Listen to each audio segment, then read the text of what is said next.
কাপাসিয়াবাসী, আসসালামু আলাইকুম রহমতুল্লাহি ওয়া বারাকাতুহু। আপনারা সবাই ভালো আছেন? আলহামদুলিল্লাহ, আল্লাহ তাআলা শুকরিয়া আদায় করছি। আল্লাহ তাআলা আমাদেরকে আজকের এই ঐতিহাসিক সমাবেশের অংশ হওয়ার জন্য সুযোগ দিয়েছেন। আমরা এখানে অংশগ্রহণ করতে পেরেছি, আলহামদুলিল্লাহ। দুরূদ ও সালাম পেশ করছি বিশ্ব মানবতার মুক্তির দূত, সর্বকালের শ্রেষ্ঠ মানুষ, আমাদের প্রিয় নবী হযরত মুহাম্মদ মুস্তাফা সাল্লাল্লাহু আলাইহি ওয়াসাল্লামের প্রতি। শহীদদের শাহাদাতের মর্যাদা কামনা করছি। যারা আল্লাহর এই জমিনে দ্বীন প্রতিষ্ঠার জন্য, যারা আল্লাহর এই জমিনে ন্যায় এবং ইনসাফ প্রতিষ্ঠার জন্য, এই জমিন থেকে সকল বৈষম্য অন্যায়কে দূরীভূত করার জন্য, জুলুম এবং নির্যাতনে নিঃশেষ করার জন্য তারা তাদের জীবনকে দিয়েছেন, বিলিয়ে দিয়েছেন। আমরা তাদের জন্য দোয়া করছি। এবং বিশেষভাবে 2024-এর জুলাই এবং আগস্টে যারা তাদের রক্ত দিয়ে, জীবন দিয়ে এই বাংলাদেশকে একটি ফ্যাসিবাদ মুক্ত বাংলাদেশে পরিণত করার জন্য, এই বাংলাদেশের যে অপার সম্ভাবনা রয়েছে সেই সম্ভাবনার উপরে ভিত্তি করে এই বাংলাদেশকে একটি সমৃদ্ধ বাংলাদেশে পরিণত করার জন্য আজকে যে স্বপ্ন এবং পরিবেশ আমাদের কাছে দিয়েছেন, আমরা তাদেরকে স্মরণ করছি এবং তাদের জন্য দোয়া করছি। আল্লাহ সবাইকে শাহাদাতের মর্যাদা দান করুন, আল্লাহুম্মা আমিন। আমি বিশেষভাবে দোয়া করছি বাংলাদেশের 3 বারের সাবেক প্রধানমন্ত্রী, যিনি বর্তমানে অসুস্থ অবস্থায় রয়েছেন এবং জীবন মৃত্যু সন্ধিক্ষণে তিনি অবস্থান করছেন। আমরা বিশেষভাবে তার জন্য দোয়া করছি। আল্লাহ তাআলা বিগত সময়ে তিনি বাংলাদেশের জন্য যতটুকু অবদান রেখেছেন সেটা যেন আল্লাহ কবুল করেন এবং সকলের দোয়ার ভিত্তিতে আল্লাহ যেন ওনাকে সুস্থতার নিয়ামত দান করেন, আল্লাহুম্মা আমিন। সংগ্রামী কাপাসিয়াবাসী, আজকে এখানে আমরা কেন একত্রিত হয়েছি, নিঃসন্দেহে আপনাদের কাছে সেটা ইতিমধ্যে স্পষ্ট হয়েছে। এই বাংলাদেশের ভূখণ্ড ঐতিহাসিকভাবে জুলুম এবং নির্যাতনের মধ্য দিয়ে গিয়েছে। এই ভূখণ্ডের ইতিহাস হচ্ছে আমরা রক্ত দিয়েছি, জীবন দিয়েছি, আমরা আমাদের স্বাধীনতা সার্বভৌমত্ব রক্ষার জন্য নিজের সবটুকু বিলিয়ে দিয়েছি। কিন্তু সেই স্বাধীনতা সার্বভৌমত্ব বারবার প্রশ্নের সম্মুখীন হয়েছে, বারবার হুমকির সম্মুখীন হয়েছে। সেই ইংরেজ উপনিবেশিক শাসন আমল থেকে শুরু করে এই জনপদের আলেম ওলামারা জীবন দিয়েছে। বালাকটের প্রান্তরে শহীদ আহমদ বেরলভী, শহীদ ইসমাইল শহীদরা জীবন দিয়েছেন, কিন্তু কখনো বাতিল শক্তির কাছে, সাম্রাজ্য শক্তির কাছে মাথা নত করেন নাই। হাজী শরীয়তুল্লাহরা এখানে লড়াই করেছেন, সংগ্রাম করেছেন, শহীদ তিতুমীর জীবন দিয়েছেন, বাঁশের কেল্লা তৈরি করেছেন। এখানে যুগে যুগে বিভিন্ন সময় আলেম ওলামারা জীবন দিয়েছেন, কিন্তু কারো কাছে কখনোই মাথা নত করেন নাই। এই বাংলাদেশে সেই 52, 69, 71, 90 সহ সর্বশেষ 2024 পর্যন্ত ছাত্র জনতা, এদেশের আপামর মানুষ বারবার জীবন দিয়েছে, রক্ত দিয়েছে, কিন্তু কোন সাম্রাজ্যবাদী, আধিপত্যবাদী শক্তির কাছে মাথা নত করে নাই। আমরা 2024-এর পর এই প্রজন্ম প্রবল ভাবে, চমৎকার ভাবে আপনার স্বপ্ন দেখছি। আমরা স্বপ্নের কথাগুলো সবার কাছে উপস্থাপন করছি যে কেমন বাংলাদেশ আমরা দেখতে চাই। আমরা ভেবেছিলাম ফ্যাসিবাদী হাসিনা যখন এখান থেকে পালিয়ে গিয়েছে, এখানকার মানুষের চিন্তার, রাজনৈতিক কালচারের একটি বড় পরিবর্তন হবে। কিন্তু দুর্ভাগ্যজনক হলেও সত্য, আমরা দেখছি এখনো কারো কারো মাঝে সে চিন্তার পরিবর্তন ঘটে নাই। তারা ফ্যাসিবাদী হাসিনা যা রেখে গিয়েছে তার অসমাপ্ত কাজগুলো আজ নিজেদের কাঁধে তুলে নিয়েছে। ফ্যাসিবাদী সময় আমরা খুন, হত্যার রাজনীতি দেখেছি, আজকে আমরা দেখছি পাথর মেরে মানুষ হত্যা করার। আপনারা দেখেছেন? এটা বাংলাদেশের জন্য নির্লজ্জ। নিজের দলে নিজের কর্মীকে শুধুমাত্র চাঁদাবাজির কারণে পাথর মেরে মানুষ হত্যা করা, এটা 2 আগস্টের পরে বাংলাদেশে মেনে নেওয়া যায় না। আমরা সিলেটে তাও মিলে দেখেছি, তারা পাথরগুলোকে লুটপাট করে বাড়িতে নিয়ে চলে গেছে। এটা কেমন বাংলাদেশ আমরা দেখতে পাচ্ছি? আজকে যেখানে সেখানে যখন চাঁদাবাজের নাম উল্লেখ করা হয়, তখন একটি বিশেষ দলের নাম সামনে চলে আসে। তারা চাঁদাবাজির ইজারা সে নিজেদের হাতে তুলে নিয়েছে। এমন বাংলাদেশে প্রজন্ম, এই তরুণ প্রজন্ম দেখতে চায় না। আমরা চাই রাজনীতির একটি গুণগত পরিবর্তন হোক। এই সমাজে যারা নেতৃত্ব দিবে তারা সৎ হোক, তারা দক্ষ হোক, তারা দেশপ্রেমিক হয়ে এই বাংলাদেশকে নেতৃত্ব দিয়ে এই বাংলাদেশের যে সম্ভাবনা রয়েছে সেটাকে যথাযথ কাজে লাগাক।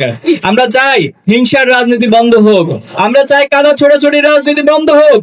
রাজনীতির মধ্যে উদারতা থাকবে, সহনশীলতা থাকবে, সম্মান থাকবে, এমন একটি রাজনীতি জুলাই আগস্টে যে প্রজন্ম তারা দেখতে চায়।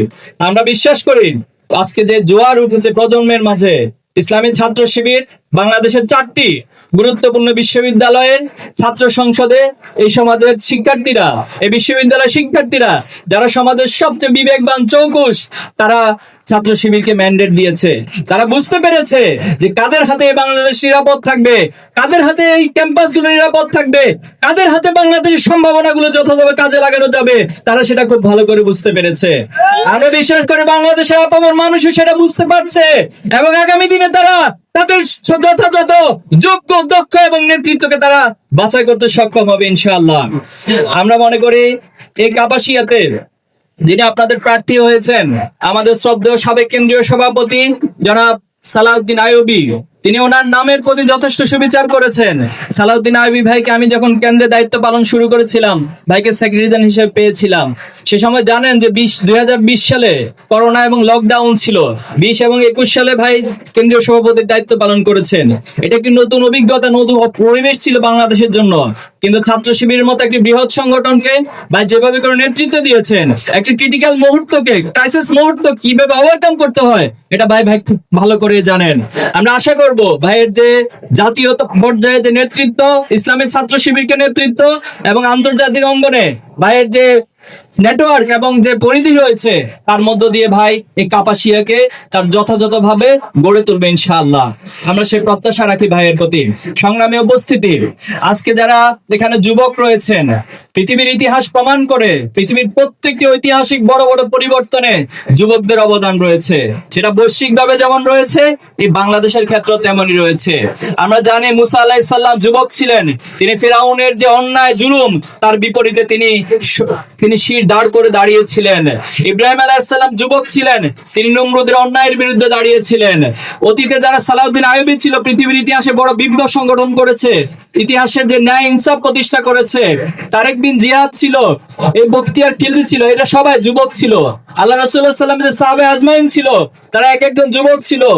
মাজ এবং মুআজ ছিল, তালহা জুবাইর ছিল, তারা প্রত্যেকেই তাদের যৌবনের সর্বোচ্চ শক্তি দিয়ে এই সমাজ, এই রাষ্ট্র, এই পৃথিবীতে বড় পরিবর্তন সাধন করেছিল। এবং বাংলাদেশের প্রেক্ষাপটে জুলাই আগস্টে আমরা দেখেছি যুবকরা, ছাত্ররা যখন মাঠে নেমে এসেছিল, ফ্যাসিবাদী হাসিনা তার সকল কিছুকে, সকল দাম্ভিকতাকে পদের মাটিতে ধুলো মিশিয়ে দিয়ে সে হেলিকপ্টারে করে পালিয়ে যেতে বাধ্য হয়েছিল। এজন্য যুবকরা যদি জেগে উঠে, যে সমাজে যুবকরা সমাজ পরিবর্তনের জন্য এগিয়ে আসবে, সে সমাজের পরিবর্তন পৃথিবীর কোন শক্তি নাই দমিয়ে রাখতে পারবে। সংগ্রামী উপস্থিতি, ইসলামী ছাত্র শিবির তার প্রতিষ্ঠা লগ্ন থেকে বাংলাদেশের ছাত্রদেরকে, যুবকদেরকে গড়ে তোলার জন্য আপ্রাণ প্রচেষ্টা চালিয়ে যাচ্ছে।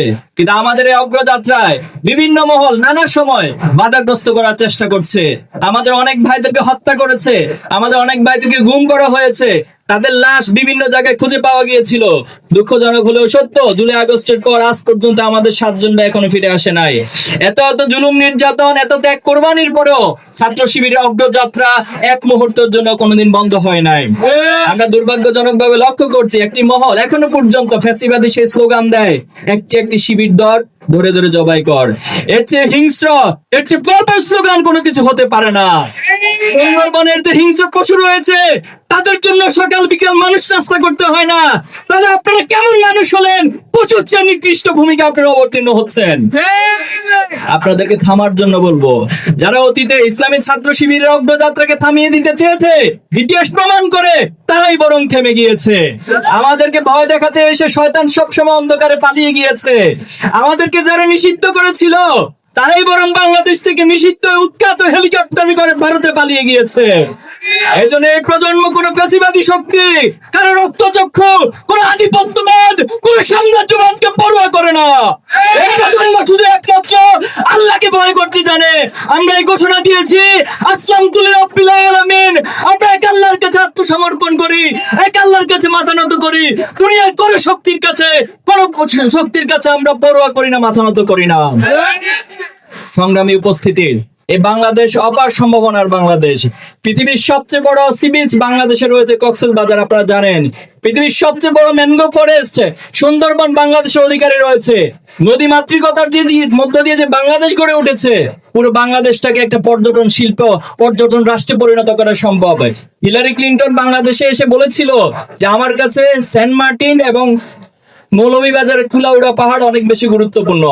তারা আমাদের এই দেশকে এত দূর মাইল থেকে অবজার্ভ করে এখানে কি সম্পদ রয়েছে সেটা তারা আইডেন্টিফাই করে, কিন্তু আমার দেশে যারা বিগত সময় নেতৃত্ব দিয়েছে তারা কখনো সেই বিষয়গুলো নিয়ে ভাবে নাই, বরং তারা সবসময় লুটপাটের রাজনীতি করেছে, চাঁদাবাজের রাজনীতি করেছে, সন্ত্রাসের রাজনীতি করেছে। এই জন্য আমরা বলতে চাই, আগামী দিনে যে বাংলাদেশ গড়ে উঠবে সেটা তারুণ্যের স্বপ্নের বাংলাদেশ গড়ে উঠবে। যারা ছাত্ররা এখানে আছেন, আপনাদের অনুরোধ থাকবে, আপনারা পড়ার সবাই একাডেমিক ভাবে যেভাবে ভালো হবেন, আপনার পিতা মাতার কাছে সবচেয়ে ভালো সন্তান হবেন, আপনি আপনার শিক্ষকের কাছে ভালো ছাত্র হবেন, প্রতিবেশীর কাছে সবচেয়ে ভালো প্রতিবেশী হবেন, আপনার বন্ধুদের কাছে সবচেয়ে ভালো বন্ধু হবেন। এভাবে করে প্রত্যেক ছাত্রকে, যুবককে তৈরি হতে হবে। মাদক নিয়ে অনেক কথা হয়েছে, এই সমাজে মাদকের ব্যবসা কাদের সিন্ডিকেটের মধ্য দিয়ে পরিচালিত হয় সেটা অতীতে আমরা দেখেছি। এজন্য আমরা চাই আগামী দিনে যে নেতৃত্ব গড়ে উঠবে তার নেতৃত্বের হাত ধরে এই বাংলাদেশ থেকে সকল অন্যায়, অবিচার, সকল অপকর্ম, সকল কিছু দূরীভূত হবে ইনশাআল্লাহ। মা এবং বোনদের উদ্দেশ্যে বলতে চাই, অনেকে নানান ভাবে অপপ্রচার চালায় যে ইসলামপন্থীরা, সৎ মানুষরা যদি সমাজে নেতৃত্বে আসে তাহলে নারীদের অধিকার বঞ্চিত হবে। এর চেয়ে হাস্যকর, এর চেয়ে বিভ্রান্তিকর মন্তব্য আর কিছু হতে পারে না। আপনারা খেয়াল করবেন, ইসলামের ইতিহাসে যখন আইএমএ জাহেলিয়াত ছিল, সেখানে কন্যা সন্তানদেরকে পিতামাতা তার জন্য লজ্জার কারণ মনে করত, তাদেরকে কন্যা সন্তান জন্ম নেওয়ার পর তাকে জীবন্ত পুঁতিতে করা হতো। কিন্তু সেই সমাজে যখন আল্লাহ রাসূলুল্লাহ সাল্লাল্লাহু আলাইহি ওয়াসাল্লাম এসেছেন, ইসলামের আলো এসেছে, নারীদেরকে সমাজের সবচেয়ে সম্মানিত জায়গায় স্থান দেওয়া হয়েছে। আল্লাহ রাসূলুল্লাহ সাল্লাল্লাহু আলাইহি ওয়াসাল্লামকে একবার প্রশ্ন করেছিল একজন ব্যক্তি যে আমার কাছে পৃথিবীর সবচেয়ে সম্মানিত ব্যক্তিকে? আল্লাহ রাসূলুল্লাহ সাল্লাল্লাহু আলাইহি ওয়াসাল্লাম তিনবার বলেছেন যে তোমার মা, তোমার মা এবং তোমার মা। এভাবে করে নারীদেরকে ইসলাম সম্মানিত করেছে। যে সমাজে তাদের অধিকার ছিল না, তাদেরকে স্বামীর কাছে, পিতার কাছে, সবার কাছে অধিকার প্রতিষ্ঠিত করেছিল। এবং আপনারা জানেন, জ্ঞান অর্জনের ক্ষেত্রে আল্লাহ রাসূলুল্লাহ সাল্লাল্লাহু আলাইহি ওয়াসাল্লাম বলেছেন, তালাবুল ইলমি ফারিদাতুন আলা কুল্লি মুসলিম ওয়া মুসলিমাত। আয়েশা রাদিয়াল্লাহু তাআলা আনহা আমাদের মা, তিনি ইসলামের ইতিহাসে জ্ঞানের ক্ষেত্রে অনেক বড় অবদান রেখেছে, হাদিস শাস্ত্রে অনেক বড় ভূমিকা তিনি রেখেছেন। এজন্য আমরা বিশ্বাস করি, যদি বাংলাদেশের সৎ নেতৃত্ব প্রতিষ্ঠিত হয়, বাংলাদেশে যদি ইসলামপন্থীরা ক্ষমতায় আসে, তাহলে অবশ্যই নারীদেরকে সবচেয়ে বেশি সম্মান, নিরাপদ এবং তাদেরকে তাদের অধিকারের ক্ষেত্রে সবচেয়ে বেশি গুরুত্ব দেওয়া হবে। আসুন আমরা সকল ভেদাভেদ ভুলে গিয়ে এই বাংলাদেশের যে সম্ভাবনা রয়েছে, সেই সম্ভাবনাগুলোকে ঐক্যবদ্ধভাবে হাতে হাত রেখে আমরা সেটাকে কাজে লাগাই এবং আগামী দিনে আমরা যার যার জায়গা থেকে এই সমৃদ্ধ বাংলাদেশ গড়ার ক্ষেত্রে ভূমিকা রাখি। আমি কাপাসিয়ারবাসীর কাছে জানতে চাই, আজকে যিনি আপনাদের প্রার্থী রয়েছেন সালাউদ্দিন আইয়ুবী ভাই, তিনি কি একজন সৎ মানুষ? তিনি কি দক্ষ মানুষ? তিনি কি তারুণ্যের অহংকার? কি পারবেন এই নেতৃত্বকে আপনাদের নেতা হিসেবে তৈরি করতে? সবার কাছে আহ্বান থাকবে, কাপাসিয়াবাসীর প্রত্যেক ঘরে ঘরে গিয়ে আগামী দিনে যে জোয়ার উঠেছে ন্যায় এবং ইনসাফের প্রতিবিকের পক্ষে, আপনারা আমাদের সালাউদ্দিন আইয়ুবী ভাইকে এই কাপাসিয়ার নেতা হিসেবে তৈরি করবেন ইনশাআল্লাহ।